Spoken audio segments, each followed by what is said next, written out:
언제까지 그렇게 살 거야? 배드민턴 모임 한 번만 나가봐. 남편 보내고 아이들 다 키우고 저는 3년을 혼자 견뎠습니다. 밥은 대충, 달력엔 병원 날짜만 빨갛게 남고 말 걸 사람 없어도 그냥 참는 게 익숙했죠. 그래서 그 모임도 처음엔 부담스러워 몇 번이나 거절했습니다. 그런데 그날 모임에 딱 들어가자마자 옷태도 좋고 인기 많아 보이는 남자가 저한테만 유난히 친절했습니다. 제가 선을 그어도 그는 한 번 더 가까이 다가왔습니다. 그리고 결국 그렇게 말하더군요. 저 정희 씨를 좋아하게 됐어요. 그때부터 제 마음이 조금 열렸습니다. 하지만 이상했습니다. 정말 좋은 사람이라서 그랬던 걸까요? 아니면 제가 혼자인 걸 알아서였을까요? 오늘 제 이야기를 끝까지 들어주시면 제가 왜 재혼을 선택했는지 6개월 만에 제 삶이 어떻게 뒤틀렸는지 알게 되실 겁니다. 그리고 어느 지역에서 시청하고 계신지 댓글 한 번씩만 남겨주세요. 여러분의 이야기도 듣고 싶습니다. 그럼 지금부터 제 이야기를 있는 그대로 들려드릴게요. 저는 윤정희, 올해 64입니다. 남편을 보낸 지 3년이 지났어요. 아이들은 각자 가정을 꾸렸고 저는 그렇게 혼자가 됐죠. 처음엔 정말 힘들었습니다. 밥을 해도 혼자, 텔레비전을 봐도 혼자, 잠들기 전 불을 끄는 것도 혼자였으니까요. 그런데 시간이 지나니 익숙해지더라고요. 말수가 줄어들고 웃음도 줄어들고 달력엔 병원 날짜만 빨갛게 남았습니다. 3년을 그렇게 보냈어요. 아침에 일어나면 제일 먼저 하는 게 커튼 여는 일이었습니다. 빛이 들어오면 하루가 시작되는 거였죠. 밥을 짓고 반찬통을 꺼내고 혼자 밥상을 차렸어요. 젓가락 소리가 식탁에서 울릴 때마다 이상하게 귀가 먹먹했습니다. 설거지를 하고 나면 오전이 지나가 있었죠. 점심 무렵엔 소파에 앉아 텔레비전을 켰어요. 뉴스가 나오고 드라마 재방송이 나오고 또 뉴스가 나왔습니다. 소리를 키워도 방 안이 조용했어요. 그러다 낮잠을 자고 눈을 뜨면 오후 3시쯤이었죠. 저녁엔 또 밥을 지었습니다. 아침에 먹던 반찬을 꺼내고 국을 데우고 혼자 먹었어요. 밤이 되면 약을 챙겨 먹고 달력에 내일 할 일이 있나 확인했습니다. 병원 예약 말고는 거의 없었죠. 그렇게 하루가 갔습니다. 또 하루가 갔어요. 특별한 일도 없었고 누가 찾아오지도 않았습니다. 가끔 아이들이 전화를 했지만 통화는 길지 않았어요. 잘 지내냐고 물으면 잘 지낸다고 대답했죠. 그게 전부였습니다. 그날도 평범한 오후였어요. 친구 순임이가 만나자고 해서 동네 카페에 나갔습니다. 카페 문을 열고 들어서니 따뜻한 공기가 얼굴을 감쌌어요. 창가 자리에 앉았는데 유리창에 겨울빛이 얇게 붙어 있었습니다. 바깥은 차가워 보였죠. 난방이 덜 올라와서 발끝이 시렸어요. 커피를 주문하고 자리에 앉아 기다렸습니다. 손등에 물기가 묻어 있어서 냅킨으로 닦았죠. 컵이 나오고 저는 손으로 컵을 감싸며 따뜻함을 느꼈습니다. 순임이가 늦게 들어왔어요. 숨을 헐떡이며 앉더니 미안하다고 말했습니다. 괜찮다고 저도 방금 왔다고 거짓말을 했죠. 순임이는 가방에서 뭔가를 꺼내더니 테이블 위에 놓았어요. 배드민턴 모임 안내문이었습니다. 순임이가 먼저 말을 꺼냈어요. 언제까지 그렇게 살 거냐고 배드민턴 모임 한 번만 나가보라고 했습니다. 저는 웃는 척 하다가 숨을 한 번 삼켰어요.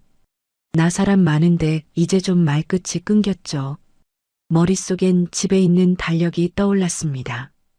빨간 동그라미 몇 개만 덩그러니 찍혀 있는 그 달력이요. 순임이는 제 손을 잡았어요. 혼자 있으면 더 외롭다고, 사람들 만나면 기분도 나아진다고 말했습니다. 저는 고개를 끄덕였지만 마음속으론 자신이 없었어요. 사람 많은 데 가면 뭘 해야 할지 모르겠더라고요. 그때 카페 형광등이 한번 지직 소리를 냈습니다. 저는 그 소리에 괜히 놀라 컵을 내려놓았어요. 커피가 조금 흘렀죠. 냅킨으로 닦으면서 수님이 얼굴을 봤습니다. 수님이는 진심으로 걱정하는 표정이었어요. 한 번만 나가보라고, 정 안 맞으면 안 나가면 된다고 말했습니다. 저는 그래, 한 번만 나가볼게, 그렇게 대답했어요. 집에 돌아와 안내문을 식탁 위에 놓고 한참을 봤습니다. 모임 시간, 장소, 준비물 글자들이 눈에 들어왔다 나갔다 했어요. 라켓은 대여 가능하다고 적혀 있었죠. 며칠이 지났습니다. 모임 당일 아침, 저는 평소보다 일찍 일어났어요. 옷장을 열고 뭘 입을까 고민했습니다. 운동복이 있긴 했는데 오래돼서 색이 바랬죠. 그냥 편한 옷을 입기로 했어요. 거울 앞에 서서 머리를 빗었습니다. 흰머리가 많이 보였어요. 염색을 한 지 오래됐거든요. 그래도 괜찮다고 운동하러 가는 건데 뭐 그렇게 생각했죠. 가방에 물병 하나 넣고 집을 나섰습니다. 동네 체육관까지는 걸어서 10분쯤 걸렸어요. 가는 길에 마음이 자꾸 무거워졌습니다. 발걸음도 느려졌죠. 체육관 앞에 서서 한참을 망설였어요. 그냥 돌아갈까 아니면 들어갈까? 숨을 크게 한번 쉬고 문을 열었습니다. 문을 여는 순간 소리가 한꺼번에 밀려왔어요. 셔틀콕 튕기는 소리, 사람들 웃는 소리, 운동화 바닥이 바닥에 착착 붙는 소리 귀가 먹먹해졌습니다. 안으로 들어서니 사람들이 여기저기 흩어져 게임을 하고 있었어요. 라켓을 휘두르는 사람, 물 마시는 사람, 벤치에 앉아 쉬는 사람, 저는 구석으로 가서 가방을 내려놓았습니다. 라켓을 빌려 손에 쥐었어요. 손에 힘이 들어가 손가락 마디가 하얘졌죠. 수님이가 저를 발견하고 손을 흔들었습니다. 옆에 있던 사람들에게 저를 소개했어요. 인사를 나누고 어색하게 웃고 코트 쪽으로 갔습니다. 사람들 사이를 둘러보는데 유난히 정돈된 남자가 눈에 들어왔어요. 키는 평균이었지만 옷태가 깔끔했습니다. 흰색 운동복에 검은색 운동화, 라켓도 새 것처럼 깨끗했어요. 말도 과하지 않게 웃는 사람이었죠. 누가 봐도 모임에서 인기 있는 타입이었습니다. 나중에 알았는데 그 사람 이름은 이도훈, 62이었어요. 게임이 시작됐습니다. 저는 수님이랑 같은 팀이 됐고 맞은편엔 다른 사람들이 섰죠. 셔틀콕이 날아오는데 타이밍을 못 맞췄어요.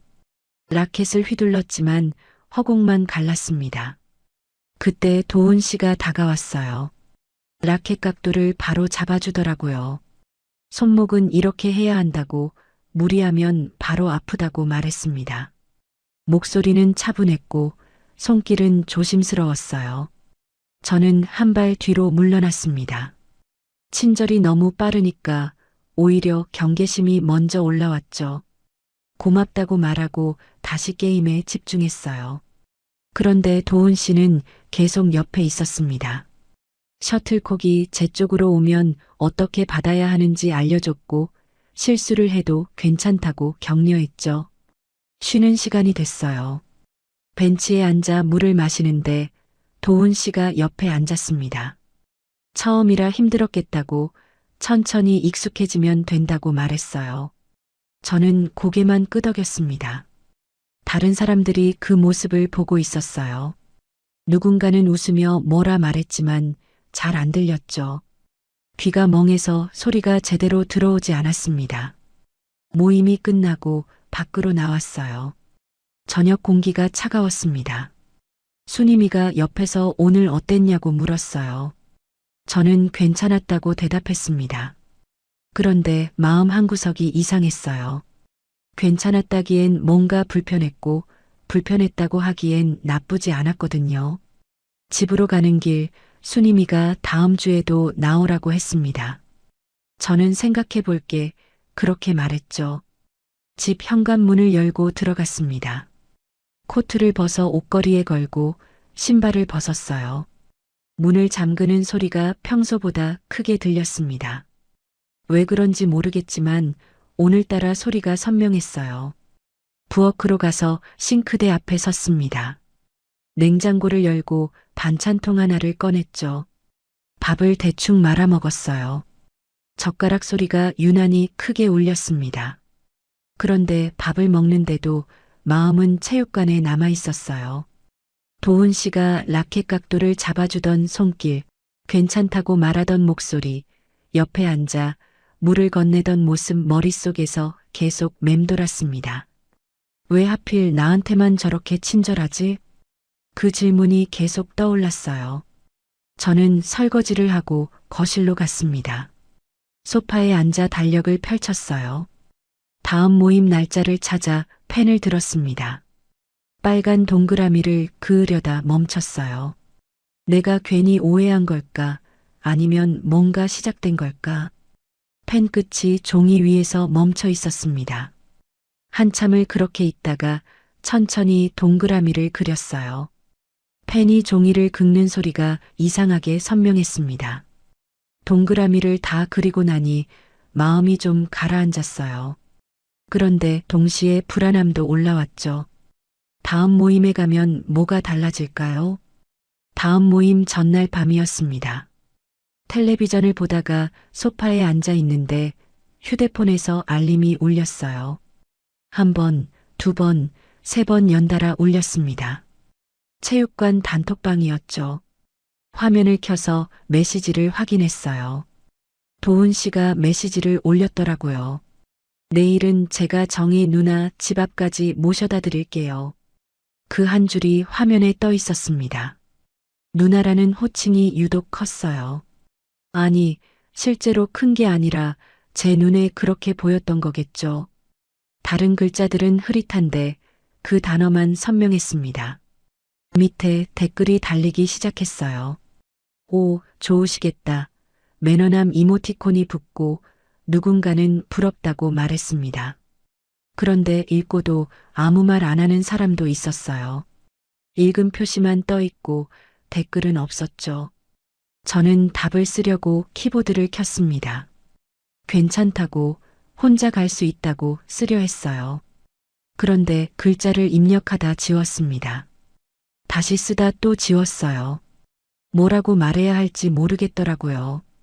말 꺼내기 전에 숨을 한번 삼키는 게 습관이 됐나 봅니다. 메시지를 보낼 때도 그랬어요. 결국 아무 답도 못 달았습니다. 휴대폰을 내려놓고 천장을 봤어요. 형광등이 희미하게 깜빡이고 있었습니다. 마음이 복잡했죠. 고맙다고 해야 하나 아니면 거절해야 하나. 그날 밤 잠이 잘 안 왔습니다. 다음 날 아침 평소보다 일찍 일어났어요. 옷을 갈아입고 거울을 봤습니다. 얼굴이 피곤해 보였죠. 물로 세수를 하고 머리를 빗고 가방을 챙겼어요. 집을 나서려는데 휴대폰이 울렸습니다. 도훈 씨였어요. 10분 뒤에 도착한다고 문자가 왔더라고요. 저는 현관에 서서 신발을 신었습니다. 코트를 입고 가방을 메고 문을 열었어요. 복도로 나와 엘리베이터를 기다렸죠. 밖으로 나가니 도훈 씨 차가 보였습니다. 차 문을 열고 타려는데 도훈 씨가 먼저 내려서 문을 열어줬어요. 저는 고맙다고 말하고 탔습니다. 안전벨트를 매는데 손이 떨렸죠. 차가 출발했어요. 도훈 씨는 운전하면서 가벼운 말을 건넸습니다. 날씨가 춥다고, 오늘은 사람이 많을 거라고, 준비 운동 잘하고 시작해야 한다고요. 저는 네 하고 대답만 했어요. 체육관에 도착했습니다. 차에서 내려 안으로 들어갔어요. 문을 여는 순간 시선이 한 번 쓸고 지나갔습니다. 사람들이 저를 봤다가 고개를 돌렸어요. 누군가의 웃음이 끊기는 타이밍이 이상했습니다. 한 사람이 다가와 인사를 했어요. 오셨어요. 그 한마디만 떨어지고 다시 돌아갔죠. 인사가 지나치게 짧았습니다. 저는 가방을 내려놓고 신발장 쪽으로 갔어요. 신발을 갈아 신는데 옆에서 누군가 속삭이는 소리가 들렸습니다. 정확히는 안 들렸지만 제 이야기를 하는 것 같았어요. 도훈 씨는 자연스럽게 옆에 섰습니다. 물병을 건네며 따뜻한 거라고, 목마르면 안 된다고 말했어요. 집에서 따뜻한 물을 담아왔다고 했죠. 저는 손을 내밀지 않았습니다. 괜찮다고, 제 건 있다고 대답했어요. 가방에서 제 물병을 꺼내 보여줬습니다. 도훈 씨는 민망해하지 않았어요. 오히려 그러세요 하고 웃더니 그럼 다음 게임만 같이 하자고 말을 이었습니다. 저는 라켓을 집어들었다가 내려놓았어요. 화장실 좀 다녀올게요. 그렇게 말하고 복도 쪽으로 빠졌습니다. 화장실로 가는 복도가 길게 느껴졌어요. 형광등 불빛이 차갑게 내려앉아 있었죠. 화장실 문을 열고 들어가 거울 앞에 섰습니다. 거울 속 제 얼굴을 봤어요. 표정이 굳어 있었습니다. 숨을 크게 쉬고 물로 손을 씻고 다시 거울을 봤죠. 스스로에게 물었어요. 내가 지금 뭘 부담스러워하는 거지? 대답은 나오지 않았습니다. 화장실 문을 열고 나왔어요. 복도에 사람 몇 명이 서 있었습니다. 제가 나오자 대화가 뚝 끊겼어요. 누군가는 휴대폰을 보는 척했고 누군가는 그냥 고개를 돌렸죠. 저는 아무 말 없이 코트로 돌아갔습니다. 게임이 시작됐어요. 순임이가 옆에서 괜찮냐고 물었습니다. 저는 고개를 끄덕였어요. 괜찮다고, 긴장했을 뿐이라고 대답했죠. 그런데 게임을 제대로 하지 못했습니다. 셔틀콕이 날아와도 타이밍이 맞지 않았어요. 라켓을 휘둘러도 허공만 갈랐죠. 집중이 안 됐습니다. 도훈 씨는 옆에서 계속 격려했어요. 괜찮다고, 천천히 하면 된다고, 호흡을 맞추자고 말했습니다. 그 말이 더 부담스러웠어요. 쉬는 시간에 벤치에 앉았습니다. 물을 마시는데 목이 잘 넘어가지 않았어요. 순임이가 다가와 괜찮냐고 또 물었습니다. 저는 괜찮다고, 그냥 좀 피곤한 것 같다고 말했죠. 순임이는 오늘 일찍 들어가도 된다고, 무리하지 말라고 했어요. 모임이 끝났습니다. 밖으로 나오니 저녁 공기가 차가웠어요. 도훈 씨가 바래다 준다고 했습니다. 저는 괜찮다고, 혼자 갈 거라고 말했죠. 그런데 도훈 씨는 차 쪽으로 걸어갔어요. 저도 따라갔습니다. 거절하기가 어려웠거든요. 차를 타고 집으로 가는 길, 도훈 씨가 말을 건넸어요. 오늘 많이 힘들어 보였다고, 사람들 눈치 보지 말라고, 편하게 다니면 된다고 했습니다. 저는 네 하고 대답만 했어요. 집 앞에 도착했습니다. 차에서 내리려는데 도훈 씨가 함께 내렸어요. 현관 앞까지 따라왔죠. 저는 문 앞에서 딱 멈췄습니다. 여기까지만 괜찮다고, 혼자 들어갈 수 있다고 말했어요. 목소리가 평소보다 낮게 나왔습니다. 도훈 씨는 한 발 물러서며 웃었어요. 불편하면 멈출 거라고, 대신 모임은 계속 나오라고 말했습니다. 제가 있어야 재밌다고, 다들 좋아한다고 덧붙였죠. 저는 고개만 끄덕였어요. 도훈 씨가 돌아가고 저는 문을 열고 들어갔습니다. 문을 닫고 잠금 장치를 확인했어요. 한 번, 두 번 찰칵 소리가 오늘따라 길게 남았습니다. 코트를 벗어걸고 신발을 벗고 거실로 갔어요. 소파에 앉아 한참을 가만히 있었습니다. 숨소리만 들렸죠. 가슴이 답답했어요. 그날 밤 순임이한테 전화가 왔습니다. 오늘 힘들었냐고, 모임 나오기 부담스러우면 쉬어도 된다고 말했어요. 그런데 곧바로 이렇게 덧붙였죠. 3년을 혼자였잖아. 한 번만 더 나가자.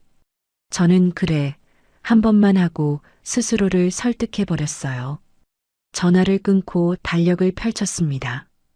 다음 모임 날짜를 찾아 펜을 들었어요. 빨간 동그라미를 그었습니다. 펜이 종이를 누르는 힘이 평소보다 셌죠. 동그라미가 완성됐습니다. 그 동그라미를 보며 생각했어요. 이게 뭘 의미하는지, 왜 제가 계속 여기 가려고 하는지. 그땐 몰랐습니다. 이게 시작인지 아니면 이미 한참 지나온 길인지. 다음 모임 날 저는 일부러 늦게 갔습니다.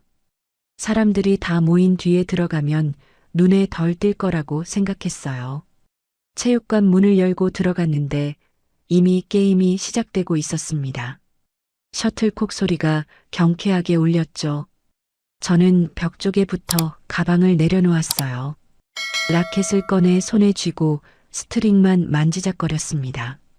줄이 팽팽하게 당겨져 있었어요. 손가락으로 튕겨보니 탱 소리가 났죠. 코트를 보니 도훈 씨가 보였습니다.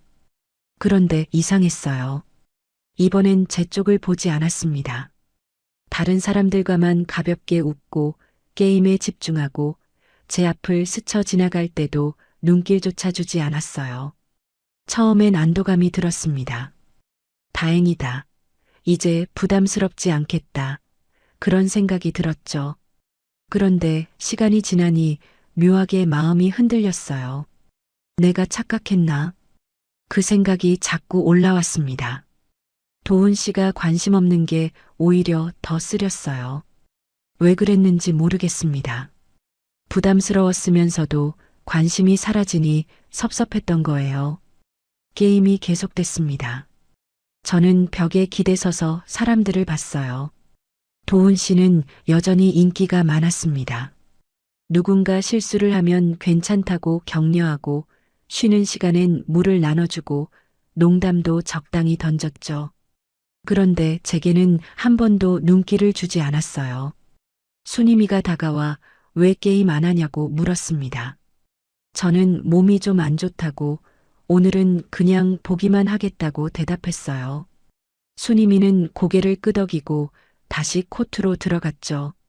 셔틀콕 소리 사이로 제 숨소리가 가빠졌습니다. 가슴이 답답했어요.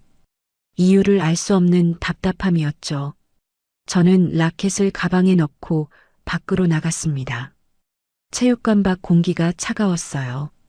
벤치에 앉아 숨을 고르고 있는데 뒤에서 문 여는 소리가 들렸습니다. 고개를 돌려보니 도훈 씨였어요.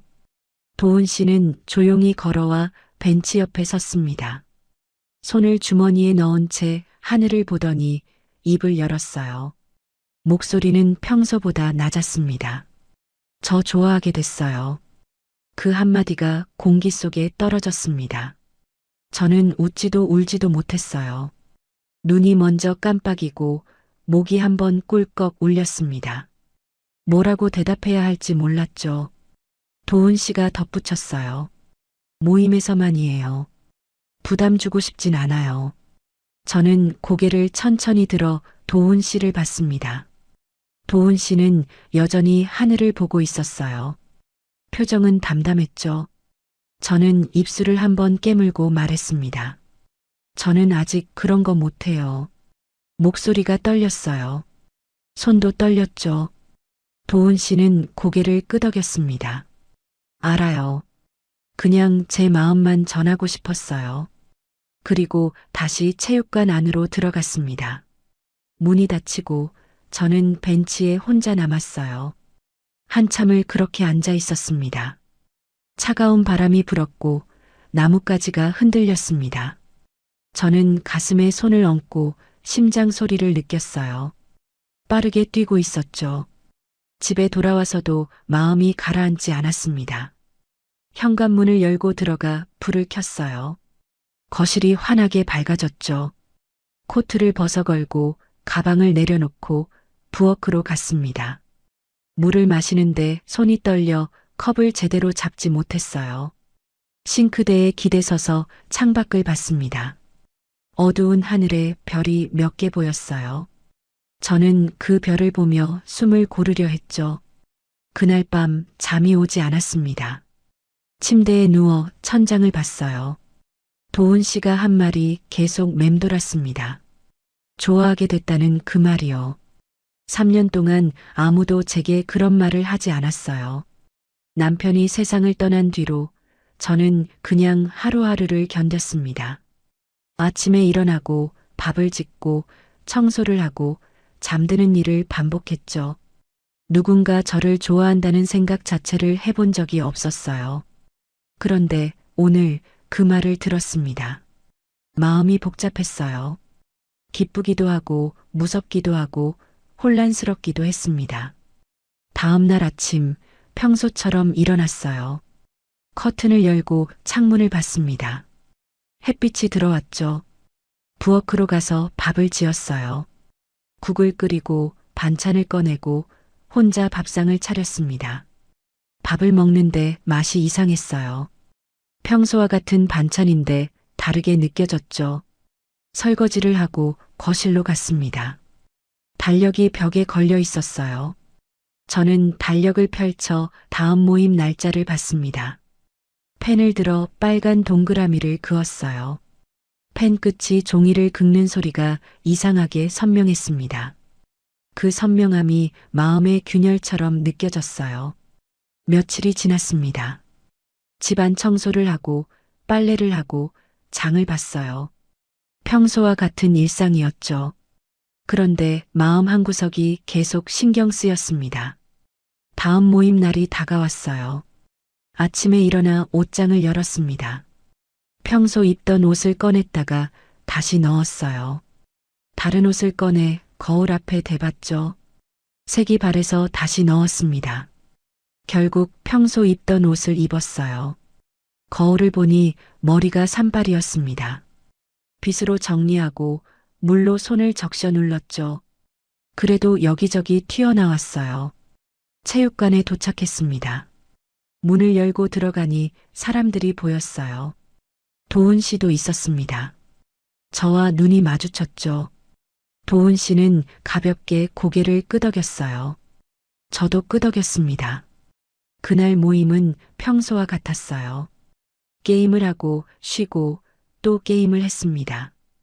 도훈 씨는 제게 특별히 다가오지 않았어요. 다른 사람들과 똑같이 대했죠. 그게 오히려 편했습니다. 모임이 끝나고 집으로 가는 길 순임이가 물었어요. 요즘 괜찮냐고요? 저는 괜찮다고 대답했습니다. 순임이는 표정이 좀 밝아진 것 같다고 말했어요. 저도 그런가 하고 웃었죠. 집에 돌아와 약통을 정리하다 말고 멈췄습니다. 거실 선반에 남편 영정 사진이 있던 자리를 봤어요. 지금은 작은 화분이 놓여 있었습니다. 언제 바꿨는지 기억도 안 났죠. 저는 화분 앞에 서서 속으로 말했습니다. 나도 한 번쯤은 괜찮아져도 되지? 대답은 없었어요. 다만 화분의 잎이 바람에 살짝 흔들렸습니다. 그날 밤 달력을 다시 펼쳤어요. 다음 모임 날짜에 빨간 동그라미가 그려져 있었습니다. 저는 그 동그라미를 보며 생각했어요. 이제 무서운 게 아니라 기대되기 시작했습니다. 어느 날 도훈 씨가 전시회에 가자고 했어요. 모임이 끝난 뒤 조용히 제게 다가와 물었습니다. 이번 주말에 시간 있냐고 문화센터에서 그림 전시를 한다고 했죠. 저는 잠깐 망설였어요. 그런데 거절할 이유를 찾지 못했습니다. 좋아요. 그렇게 대답했어요. 주말이 됐습니다. 약속 시간보다 일찍 나갔어요. 문화센터 앞에서 기다리는데 손이 떨렸습니다.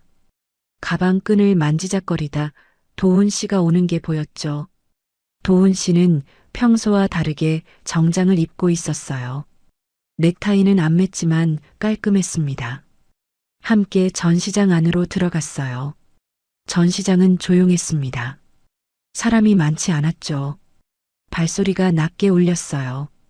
벽에 그림들이 걸려 있었고 조명이 그림을 비추고 있었습니다. 도훈 씨는 그림 앞에서 설명을 해줬어요. 이 그림은 어떤 화가가 그렸고 어떤 의미가 있고 색감이 어떻고 차분한 목소리로 말했습니다. 저는 그림보다 도훈 씨 목소리에 더 집중하고 있었어요. 한 그림 앞에서 오래 섰습니다. 바다 그림이었어요. 파도가 치고 하늘은 어둡고 배 한 척이 멀리 보였죠. 도훈 씨가 물었어요. 어떤 느낌이 드냐고요. 저는 쓸쓸하다고 대답했습니다. 도훈 씨는 고개를 끄덕였어요. 저도 그렇게 느꼈다고 혼자 남겨진 느낌이라고 말했죠. 전시를 다 보고 밖으로 나왔습니다. 근처 카페로 갔어요. 커피를 주문하고 창가 자리에 앉았습니다. 도훈 씨는 오늘 즐거웠다고 말했어요. 저도 즐거웠다고 대답했습니다. 그리고 정말 그랬어요. 오랜만에 웃었습니다. 집에 돌아오는 길, 도훈 씨가 말했어요. 다음엔 사람 많은 데 말고 조용한 데만 가요. 저는 그래요 라고 대답했습니다. 왜 조용한 데만인지 묻지 않았어요. 의문은 삼키고 공감만 내놓았죠. 그 뒤로 자주 만났습니다. 전시회도 가고 공원도 걷고 카페도 갔어요. 도훈 씨는 항상 조용한 곳을 골랐습니다. 사람 많은 곳은 피했죠. 저는 그게 배려라고 생각했어요. 제가 사람 많은 걸 부담스러워하니까 그런 곳을 피하는 거라고요. 고마웠습니다. 몇 달이 지났어요.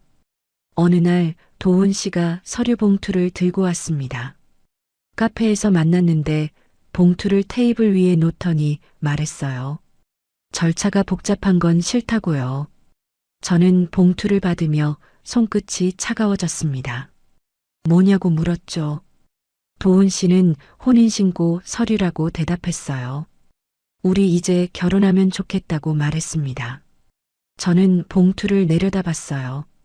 갑작스럽다는 생각이 들었습니다. 그런데 거절할 이유도 찾지 못했죠. 도훈 씨는 좋은 사람이었고 저를 잘 대해줬고 함께 있으면 외롭지 않았어요. 생각해 볼게요. 그렇게 말했습니다. 도훈 씨는 천천히 생각하라고 했어요. 그런데 며칠 뒤 또 물었습니다. 생각해 봤냐고요? 저는 결국 네 라고 대답했습니다. 혼인신고를 하고 함께 살기 시작했어요. 도훈 씨 집으로 이사했습니다. 제 집보다 컸어요. 방도 2개고 거실도 넓었죠. 짐을 풀면서 이제 혼자가 아니라는 생각이 들었어요. 첫날 밤 낯선 침대에 누웠습니다. 옆에 도훈 씨가 있었어요. 숨소리가 들렸죠. 저는 잠이 잘 오지 않았습니다. 천장을 보다 눈을 감았어요. 다음 날 아침 새벽에 자동으로 일어났습니다. 평소 습관대로 부엌으로 가려는데 발소리를 줄였어요. 도훈 씨가 깰까 봐요.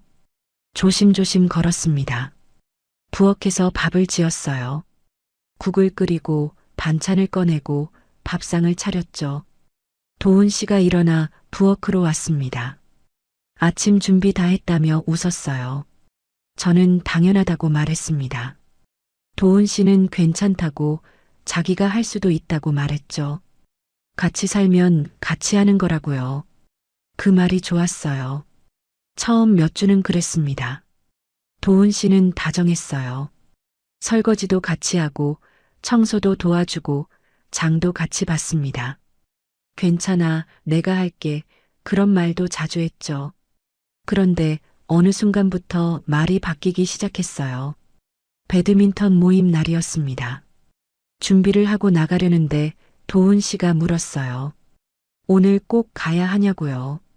저는 모임 날이라고 대답했습니다. 도훈 씨는 오늘은 나가지 말고 집에 있으면 안 되냐고 말했어요. 왜냐고 물었죠. 도훈 씨는 그냥 함께 있고 싶다고 했습니다. 저는 다음 주에 같이 있자고 말하고 나갔어요. 모임에서 돌아왔는데 도훈 씨 표정이 안 좋았습니다. 말은 안 했지만 기분이 상한 게 느껴졌죠. 다음 모임 날도 똑같았어요. 굳이 가야 하냐는 말을 또 들었습니다. 이번엔 배드민턴을 굳이 계속 나갈 필요 있냐고 물었어요. 저는 좋아하는 거라고 대답했습니다. 도훈 씨는 집에서도 충분히 재밌게 지낼 수 있다고 말했죠. 그날도 나갔어요. 그런데 모임에서 마음이 불편했습니다. 게임을 해도 집중이 안 됐어요. 도훈 씨 얼굴이 자꾸 떠올랐죠. 집에 돌아오니 도훈 씨는 소파에 앉아 있었습니다. 텔레비전을 보고 있었는데 저를 보자 끄더라고요. 아무 말도 하지 않았어요. 그냥 방으로 들어갔습니다. 다음 모임 날 저는 나가지 않았습니다. 도훈 씨에게 오늘은 집에 있겠다고 말했어요. 도훈 씨는 좋다고 같이 저녁 준비하자고 말했죠. 그날부터 모임에 나가지 않았습니다. 라켓을 바라보다가 조용히 벽장 안쪽으로 밀어 넣었어요. 라켓이 벽장벽에 툭 부딪히는 소리가 났습니다. 그 소리가 제 바깥 세계가 접히는 소리처럼 들렸어요. 순임이한테 전화가 왔습니다. 요즘 왜 안 나오냐고, 무슨 일 있냐고 물었어요.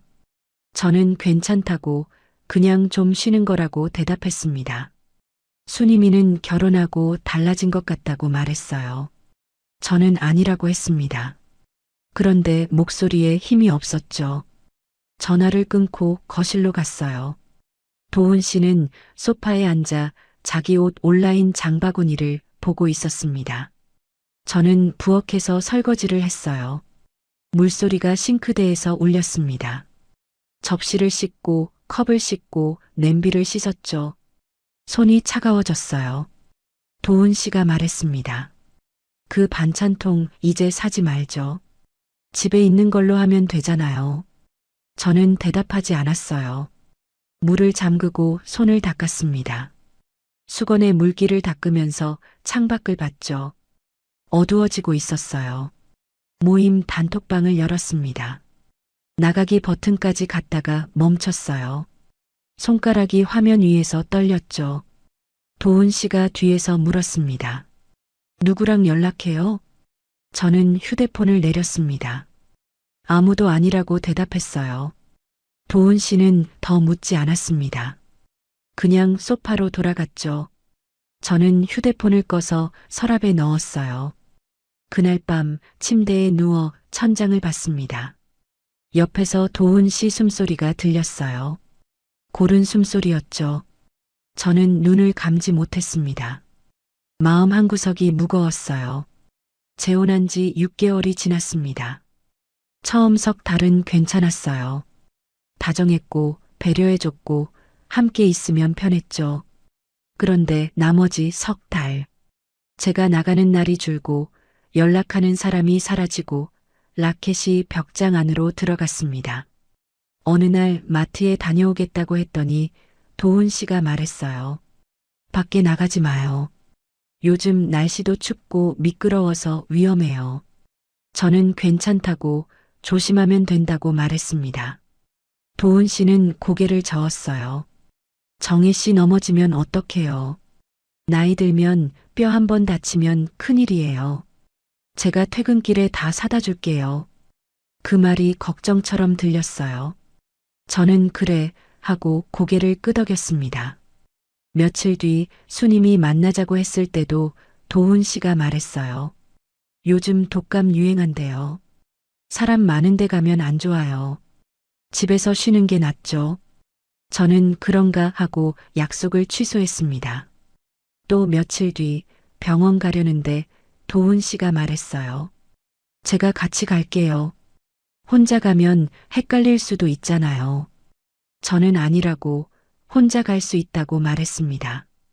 도훈 씨는 웃으며 말했어요. 정희 씨, 나이 들면 기억력도 떨어지고 그래요. 제가 같이 가는 게 안전해요. 그렇게 한 달이 지났습니다.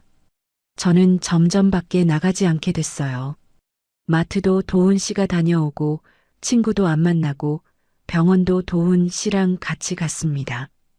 집에만 있었죠. 아침에 일어나면 청소하고 빨래하고 밥 짓고 텔레비전 보고 낮잠 자고 그렇게 하루가 갔어요. 어느 날 거울을 보니 얼굴이 창백했습니다. 살도 빠진 것 같았어요. 그런데 이상하게 이게 맞는 건가 싶었습니다. 도훈 씨 말이 맞는 것 같았거든요.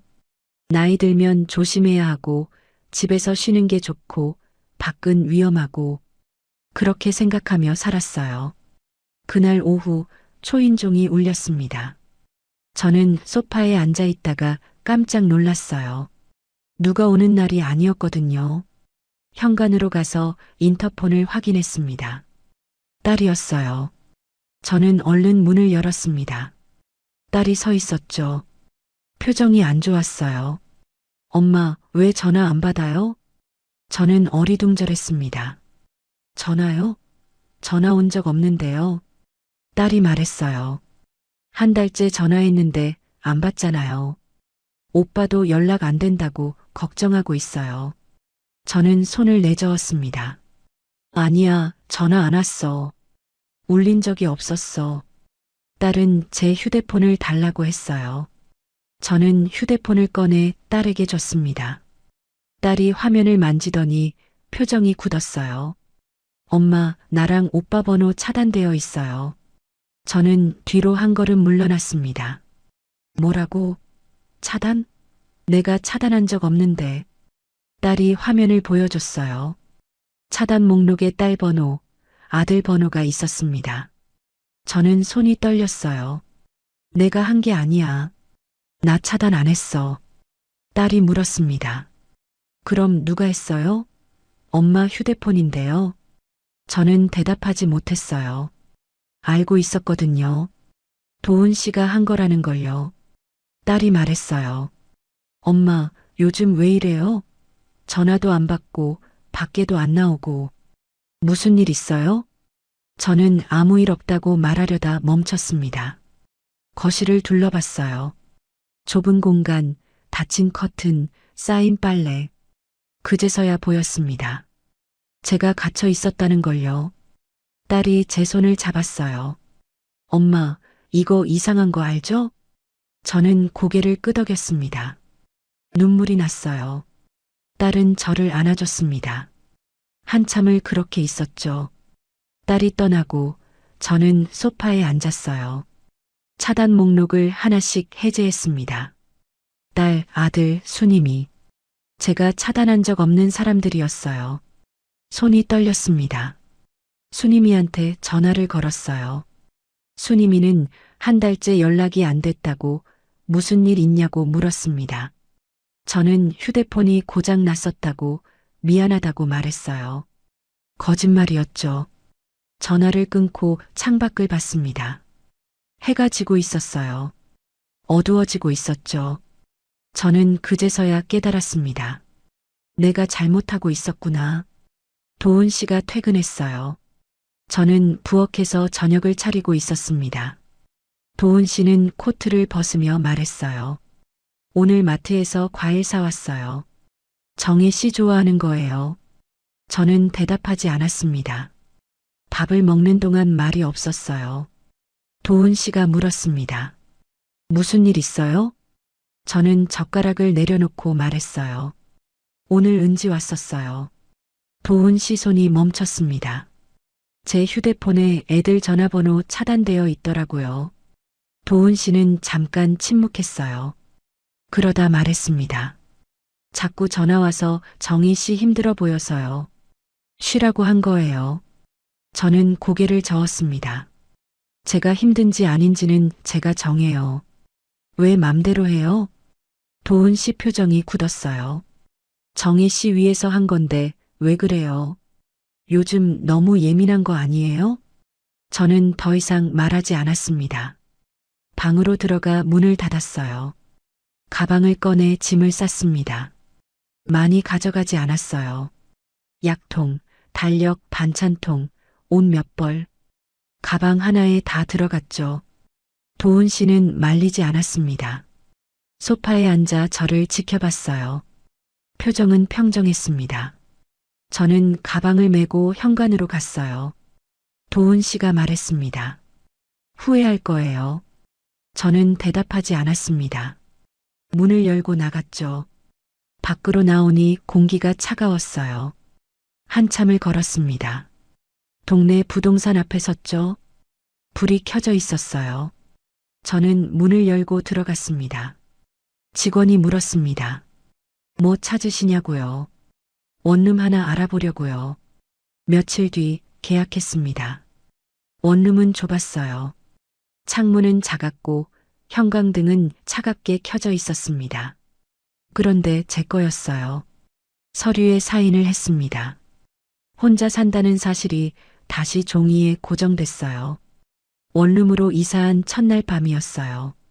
짐을 풀고 방 안을 둘러봤습니다. 작은 싱크대, 낡은 냉장고. 그래도 제 공간이었어요. 바닥에 앉아 숨을 쉬었습니다. 가슴이 답답했지만 후련하기도 했죠. 휴대폰을 보다가 앱 목록을 확인했어요. 낯선 앱이 하나 있었습니다. 위치 공유. 제가 설치한 적 없는 앱이었어요. 열어보니 제 위치가 실시간으로 도훈 씨 휴대폰에 전송되고 있었습니다. 언제부터였는지 기록을 봤어요. 3개월 전부터였습니다. 손이 떨렸습니다. 앱을 삭제했어요. 그러고 나니 마음이 조금 편해졌죠. 다음 날 병원에 갔어요. 정기 검진 날이었거든요. 접수 창구에 보험증을 내밀었습니다. 직원이 서류를 확인하더니 고개를 갸웃했어요. 보호자 연락처가 최근에 변경되어 있네요. 저는 멍해졌습니다. 직원이 화면을 보여줬습니다. 보호자 이름에 이도훈, 연락처까지 적혀 있었어요. 변경 날짜는 2개월 전이었죠. 저는 제가 변경한 적 없다고 말했습니다. 집으로 돌아왔습니다. 의자에 앉아 한참을 가만히 있었어요. 손이 차가워졌어요. 가슴이 두근거렸죠. 이때부터 깨달았습니다. 이 사람은 소리내서 부수지 않는다는 걸요. 조용히 내 생활의 줄을 끊는다는 걸요. 며칠 동안 다른 것들도 확인했어요. 은행 앱을 열어보니 비밀번호가 바뀌어 있었습니다. 재설정하려는데 시간이 걸렸죠. 카드 청구서가 이상한 주소로 발송되고 있었어요. 보험사에서 온 안내문도 확인해 보니 수익자가 변경되어 있었습니다. 하나씩 고쳐야 한다는 생각이 들었어요. 그런데 그 전에 먼저 해야 할 게 있었습니다. 이혼이었어요. 주민센터 번호표를 뽑았습니다. 의자에 앉아 기다렸죠. 번호가 불릴 때마다 가슴이 두근거렸어요. 제 차례가 왔습니다. 창구로 가서 서류를 꺼냈어요. 직원이 뭐 도와드릴까요? 물었습니다. 저는 숨을 고르고 말했습니다. 전입신고요. 그리고 협의 이혼 절차 알고 싶어요. 주민센터 민원실은 조용했어요. 사람들이 번호표를 쥐고 앉아 있었습니다. 의자는 차갑고 형광등은 밝았죠. 저는 서류 봉투를 무릎 위에 올려놓고 기다렸어요. 번호가 불렸습니다.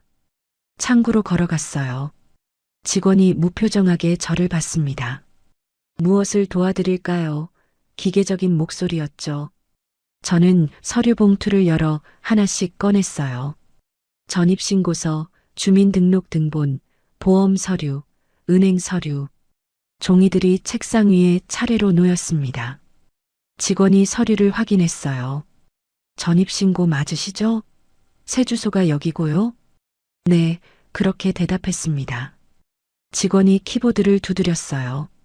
타닥타닥 소리가 들렸죠. 그러다 멈추고 물었습니다. 보호자, 긴급 연락처는요? 저는 잠깐 멈췄어요. 숨을 한번 고르고 말했습니다. 이제 제 연락은 제 이름으로만 할게요. 목소리는 크지 않았어요. 떨리지도 않았죠. 그냥 담담했습니다. 직원이 고개를 들었어요. 확인하듯이 물었습니다. 보호자 연락처 없이요? 네, 제 번호만 등록해 주세요.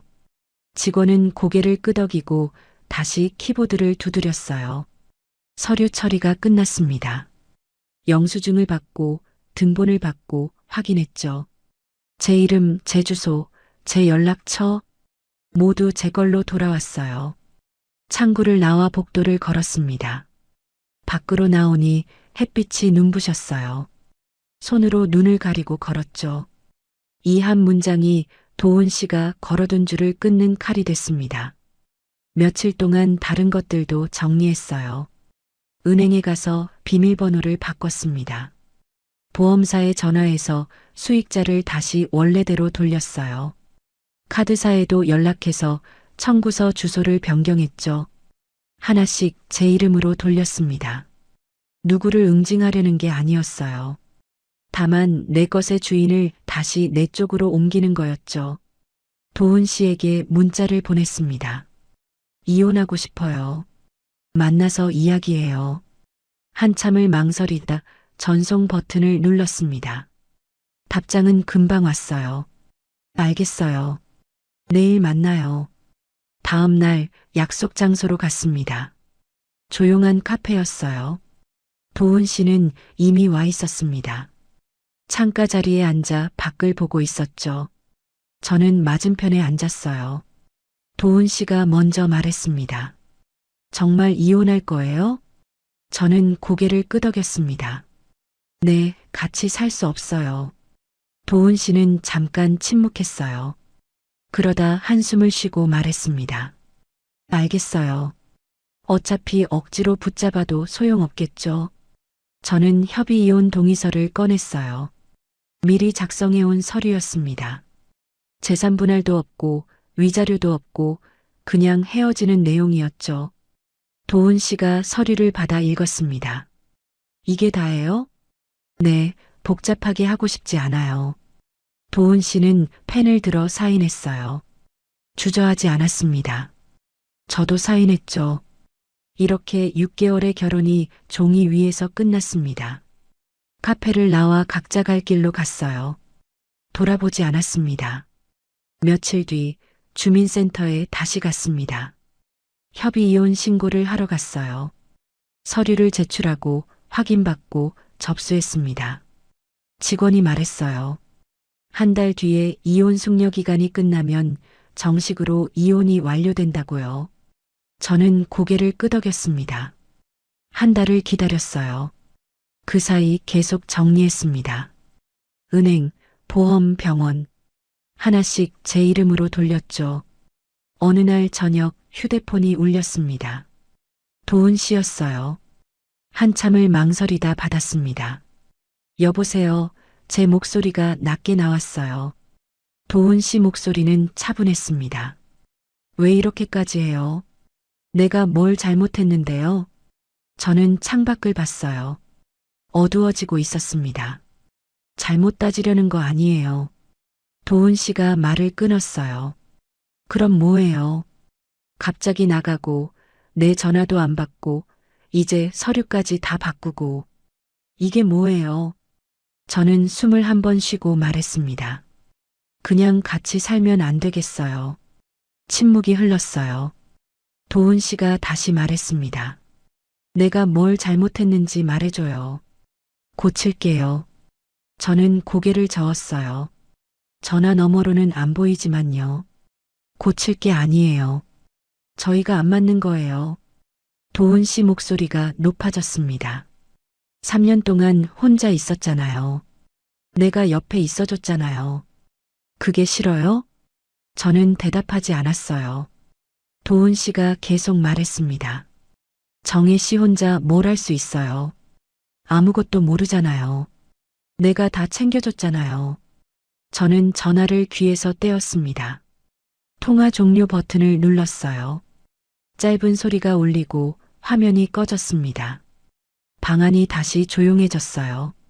저는 휴대폰을 내려놓고 창밖을 봤습니다. 별이 몇 개 보였어요. 가슴이 두근거렸지만 후회는 없었습니다. 한 달이 지났습니다. 주민센터에서 연락이 왔어요. 이혼이 정식으로 완료됐다고요. 저는 다시 주민센터에 갔습니다. 이혼 후 등본을 떼었어요. 서류를 받아보니 배우자란이 비어 있었습니다. 깨끗했어요. 이제 법적으로도 혼자였습니다. 다음 날부터 새로운 일상이 시작됐어요. 아침에 일어나면 커튼을 열었습니다. 빛이 들어왔죠. 이제 발소리를 줄이지 않았어요. 부엌에서 밥을 지었습니다. 냄비 뚜껑이 부딪히는 소리가 나도 괜찮았어요. 반찬통을 꺼내 식탁에 놓았죠. 젓가락 소리가 딱딱 났습니다. 그 소리를 듣는 게 좋았어요. 달력을 펼쳤어요. 빨간 펜을 들고 날짜를 보았습니다. 이번엔 병원 날짜만 적지 않았어요. 문화센터 수영 초급반이라고 적었습니다. 수영복을 샀어요. 백화점에 가서 한참을 고르다 검은색 원피스 수영복을 골랐습니다. 화려하지 않고 편해 보였거든요. 수영 모자도 샀어요. 물안경도 하나 골랐죠. 수영장 등록 날이 됐습니다.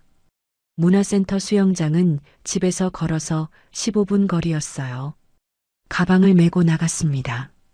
수영장 입구에서 잠깐 멈췄어요. 유리문 너머로 물이 보였습니다. 파란색이었죠. 문을 열고 들어갔어요. 탈의실로 갔습니다.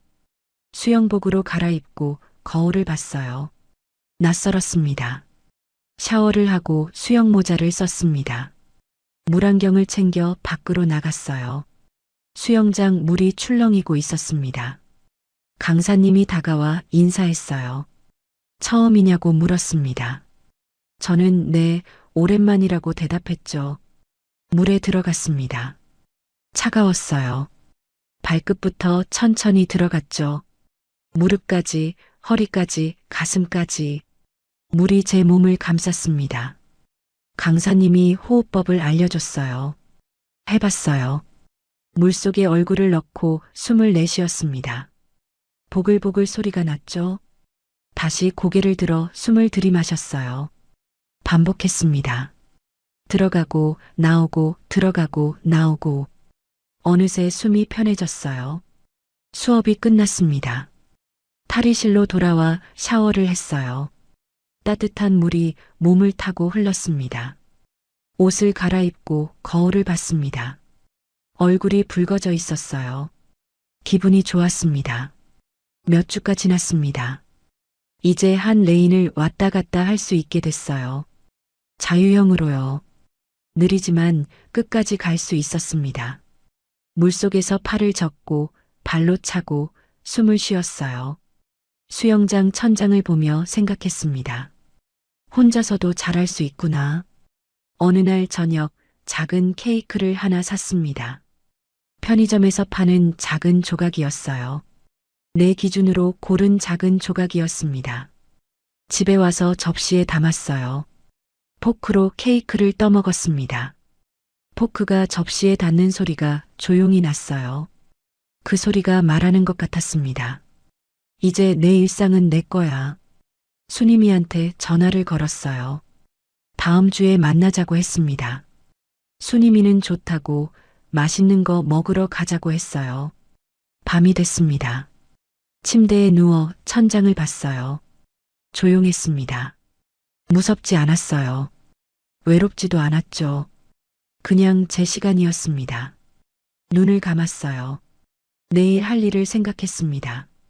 수영 가기, 장보기, 저녁엔 책 읽기. 할 일이 있다는 게 좋았어요. 잠이 왔습니다. 오늘 이야기 끝까지 들어주셔서 고맙습니다. 3년을 혼자 견디고 다시 시작했다가 무너지고 또 일어선 이야기였어요. 그리고 법적으로 정리하고 다시 혼자가 된 이야기였습니다. 누가 옳고 그른지는 모르겠어요. 다만 저는 제 이름을 되찾았습니다. 그리고 혼자서도 괜찮다는 걸 배웠어요. 여러분은 어떠세요? 혼자라는 게 외로운 건가요? 아니면 자유로운 건가요? 저는 이제 알 것 같아요. 혼자는 외롭기도 하고 자유롭기도 합니다. 그런데 그게 나쁜 게 아니더라고요. 지금 저는 이 작은 방에서 제 속도로 살아가고 있어요. 수영도 하고 친구도 만나고 혼자 밥도 먹습니다. 큰 행복은 아니지만 제 행복이에요. 끝까지 함께 해주셔서 감사합니다. 구독해 두시면 다음 사연도 꾸밈없이 있는 그대로 천천히 들려드릴게요. 끝까지 보신 분들은 지금 화면 왼쪽 재생 목록부터 눌러서